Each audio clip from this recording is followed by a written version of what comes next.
ከምርጫ ጅማሮ እስከ ፍጻሜ ድረስ የመገናኛ ብዙሃን ከሂደቱ ጋር የተያያዙ ዝርዝር መረጃዎችን በማድረስ ረገድ ሚናቸው የጎላ ነው። መረጃን ከማድረስና ከማጥራት ባለፈ ዜጎች የተፎካካሪ ፖለቲካ ፓርቲዎችን ሀሳብ አውቀው እንዲመርጡ በማስቻል ረገድ ድርሻ አላቸው። መራጩን ህዝብ ማንቃት፣ ማሳወቅ፣ ለምርጫ ማዘጋጀት እና በምርጫ ሂደት ውስጥ ተሳታፊ እንዲሆን ማነሳሳት አለባቸው።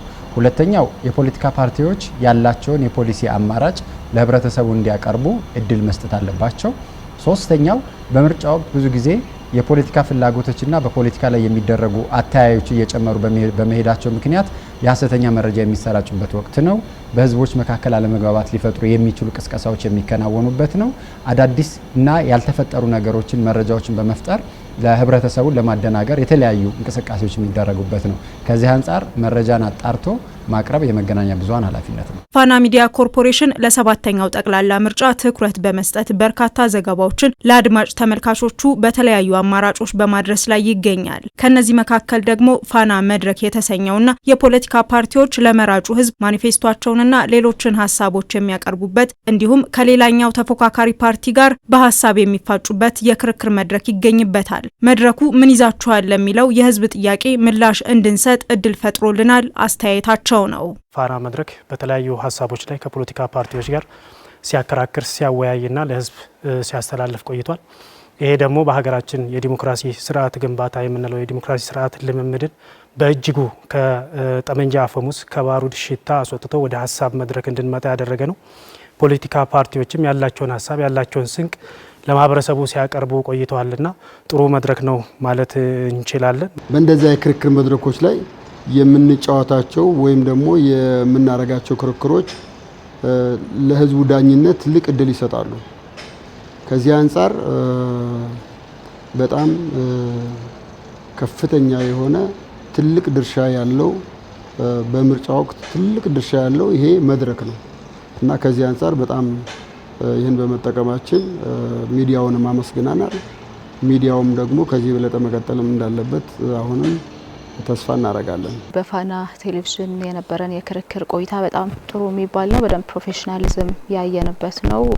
ደግሞ ለሁሉም እኩል ትሪትመንት ያየንበት ነው። እስካሁን ድረስ ባለው እንዲቀጥል እንመኛለን፣ እንዲቀጥል እንፈልጋለን። ፋና ሚዲያ ኮርፖሬሽን ሌሎች ፕሮግራሞችን በማስተናገድ በሚሊዮን የሚቆጠር ገቢ ሊያገኝ የሚችልበትን በርካታ ተመልካች የሚኖረውን የአየር ሰዓት ለዚህ የክርክር መድረክ አውሎ የበርካቶችን ቀልብ የሳቡ ክርክሮችን በፋና መድረክ ፕሮግራሙ እያስተላለፈ ይገኛል። እየተዘጋጁ ካሉ የክርክር መድረኮች መካከል በጣም በርካታ ብዙ ተመልካቾችን ያገኘ ሀሳቦች ያለምንም ገደብ የፖለቲካ ፓርቲዎች ያለምንም ልዩነት በእኩልነትና በፍትሃዊነት ማስተናገድ የቻለ ነው።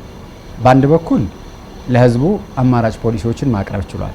በሌላ በኩል ህብረተሰቡ ከነዚህ የፖለቲካ ፓርቲዎች ምን እንደሚፈልግ የህብረተሰቡን ሀሳብና ፍላጎት መነሻ በማድረግ እና ህብረተሰቡ ሊያነሳቸው የሚችሏቸውን ጥያቄዎች በመጠየቅ የፖለቲካ ፓርቲዎቹ የሚነገር ሀሳብ ብቻ ሳይሆን የሚጨበጥ ሀሳብ እንዳላቸው እና ያ ሀሳብ ምን እንደሆነ ለህብረተሰቡ ለማቅረብ ያስቻለ ነው። ከዚህ አንፃር በፋና ሚዲያ ኮርፖሬሽን እየተወጣ ያለው ኃላፊነት በጣም ትልቅ ነው። ፋና መድረክ ጠንካራ የሀሳብ ፍጭት የሚደረግበት መሆኑ ደግሞ ለዲሞክራሲ ስርዓት መዳበር ያለውን አበርክቶ ከፍተኛ ያደርገዋል። ፋና መድረክ እንግዲህ ሁሌ የብዛነት ድምጽ ነው። አሁንም ደግሞ ካለንበት አውድ አኳያ የፖለቲካ ፓርቲዎች በሀሳብ ትግል ውስጥ ገብተው ኢትዮጵያ የሀሳብ ፖለቲካ አውድ ያለባት ሁሉንም ሀሳቦች እንደ ብዛነቷ ማስተናገድ እንድችል ፓርቲዎችን አምጥቶ በነጻ በመሞገት ሀሳባቸው እንዲያስተላልፉ በማድረግ ህዝባችን ደግሞ በትክክል የሚፈልገውን ሀሳብ አይቶ እንዲወስን እና ኢንፎርምድ ሲቲዝን እንደሚሉት በመረጃ ላይ የተመሰረተ ዜጋ እንዲሆን ከማድረግ ደረጃ በአንድ በኩል በአጭር ጊዜ የምርጫውን ሂደት አካታች ህዝቡ በነጻ እንዲመርጥ በማድረግ በረጅም ጊዜ ደግሞ የዲሞክራሲ ስርዓታችን እየገነባ እየጎለበተ ለምንሰራቸው ስራዎች አበርክቶ እያደረገ እንዳለ ይሰማኛል። በተነሳው አጀንዳ ላይ ፓርቲዎች ህዝቡ እንዲመርጣቸው ሀሳባቸውን በጥራትና በእውቀት ላይ ተመስርተው የሚያቀርቡበት መድረክ ነው። ሌሎች ከሌሎች ፓርቲዎች የሚቀርቡ ጥያቄዎችንም ራሳቸው ተወዳዳሪዎችን ደግሞ ሌሎች ፓርቲዎችን በልጦ ለመገኘት በሀሳብ በልጦ ለመገኘት የሚያነሷቸው ጥያቄዎች አሉ። እኔ ካንተ በልጣለሁ ይሄን በመስራት ይሄን በማድረግ የሚሏቸውና እነዚህ ትልቅ የሆነ እድል ነው ለመራጩም ለተወዳዳሪውም። ምርጫ የተሻለ ሀሳብን በማቅረብ በህዝብ ለመመረጥ የሚያስችል የሀሳብ ውድድር እንደመሆኑ መጠን ሀሳብ እንዲያሸንፍ የመገናኛ ብዙሃን አስፈላጊነት እዚህ ጋር ይመጣል። ፋና ቴሌቪዥንም በፋና መድረክ ፕሮግራም ይህንኑ ነው ያደረገው። የሀሳብ ሙግት ሜዳ ፈጥሯል።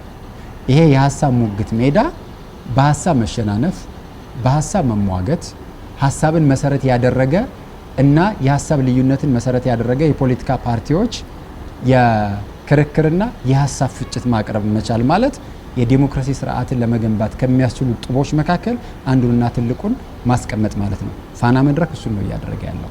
በምርጫ ወቅት በገለልተኝነት ክርክሮችን ማዘጋጀት፣ ተፎካካሪ የፖለቲካ ፓርቲዎች በሀሳብ መሟገት፣ ጋዜጠኞች የህዝብን ጥያቄ የሚያነሱበት መድረክን ማዘጋጀት የተለመደ ዓለም አቀፍ ተሞክሮ ነው። አሜሪካና እንግሊዝ አብነት ሲሆኑ ጎረቤታችን ኬንያ እንዲሁም ደቡብ አፍሪካን የመሳሰሉ ሀገራትም ይህንኑ ተግባር በመገናኛ ብዙሃኖቻቸው ይተገብራሉ። ፋና ሚዲያ ኮርፖሬሽንም ይህንን የሀገራትና መገናኛ ብዙሃንን ልምድ በመቅሰም በኢትዮጵያ የዴሞክራሲ ባህል ግንባታ ውስጥ የድርሻውን እየተወጣ ይገኛል።